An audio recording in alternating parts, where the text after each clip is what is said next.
Hello students, आपके अपने channel सरल हिंदी 94 में आप सभी का स्वागत है।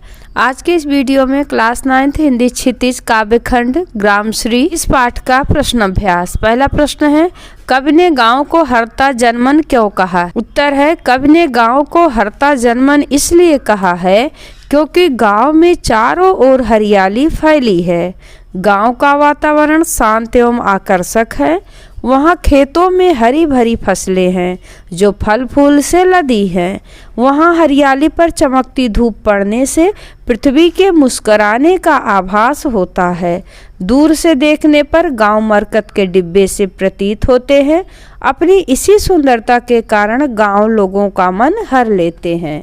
प्रश्न नंबर 2 है, कविता में किस मौसम के सौंदर्य का वर्णन है? उत्तर, कविता में शिशिर और बसंत ऋतु का वर्णन है। इसी ऋतु में पेड़ों के पत्ते गिरने शुरू होते हैं। उनमें नई नई कोपलें, शाखाएं, फल फूल आने शुरू होते हैं। आमों में मंजरियां आने का समय भी यही है। खेतों में फसलें मटर, सेम, अलसी के फलने फूलने का समय यही होता है। यही समय चारों ओर फूल खिलने, उन पर तितलियां मंडराने लगती हैं। कटहल जामुन के मुकुलित होने, अमरूद पकने, कोयल के मदमस्त होने का यही समय है। प्रश्न नंबर 3 है, गांव को मरकत डिब्बे सा खुला क्यों कहा गया है? उत्तर, गांव में चारों ओर मखमली हरियाली और रंगों की लाली छाई हुई है। विविध फसलें लहलहा रही हैं। वातावरण मनमोहक सुगंधों से भरपूर है। रंगीन तितलियां उड़ रही हैं। चारों ओर रेशमी सौंदर्य छाया हुआ है। सूरज की मीठी मीठी धूप इस सौंदर्य को और जगमगा रही है। इसलिए इस गांव की तुलना मरकत डिब्बे से की गई है। प्रश्न नंबर 4, अरहर और सनई के खेत कवि को कैसे दिखाई देते हैं?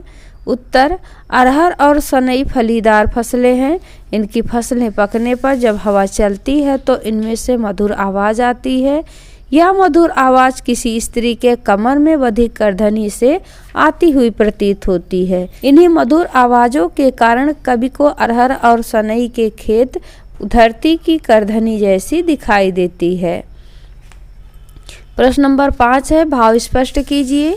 बालू के सांपों से अंकित गंगा की सतरंगी रेती।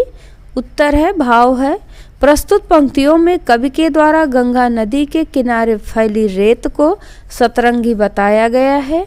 कवि इस सुंदर चित्र का वर्णन करते हुए कहते हैं, गंगा की लहरें आपस में टकरा खेलती हैं तो उसमें से बहने वाली रेती उसके किनारे आकर टेढ़ी मेढ़ी रेखा बना लेती है जो सूर्य की किरणों से चमकने लग जाती है और सांपों के चलने सी प्रतीत होती है। दूसरा है, हसमुख हरियाली हिम आतप सुख से अलसाए से सोए। भाव है, हरियाली सूर्य के प्रकाश की किरणों में जगमगाती एवं खिलखिलाती हुई हंसमुख सी चारों ओर फैली नजर आ रही है। सर्दी की धूप भी चारों ओर बिखरी सी नजर आ रही है। इन्हें देखकर ऐसा प्रतीत होता है कि जैसे दोनों आलस्य से भरपूर गहरी निद्रा में सुख से सोई हुई हों। प्रश्न नंबर 6 है, निम्न पंक्तियों में कौन सा अलंकार है? तिनकों के हरे हरे तन पर हिलहरित रुधिर है झांक रहा। हरे हरे पुनरुक्ति अलंकार है। हिलहरित अनुप्रास अलंकार है। यहाँ हा वर्ण की आवृत्ति हुई है। तिनकों के तन पर मानवीकरण अलंकार है। तिनका निर्जीव है और तन सजीव है, तो यहाँ पर मानवीकरण अलंकार है। अगला प्रश्न नंबर 7 है, इस कविता में जिस गांव का चित्रण हुआ है वह भारत के किस भूभाग पर स्थित है? उत्तर है, इस कविता में उत्तरी भारत के गांव का चित्रण हुआ है। उत्तरी भारत भारत के खेती प्रधान राज्यों में प्रमुख है। तो आशा है इस वीडियो से आप सभी को प्रश्नोत्तर लिखने में आसानी होगी। इसी तरह शिक्षाप्रद ज्ञानवर्धक वीडियो प्राप्त करने के लिए मुझसे जुड़े रहिए। Thank you.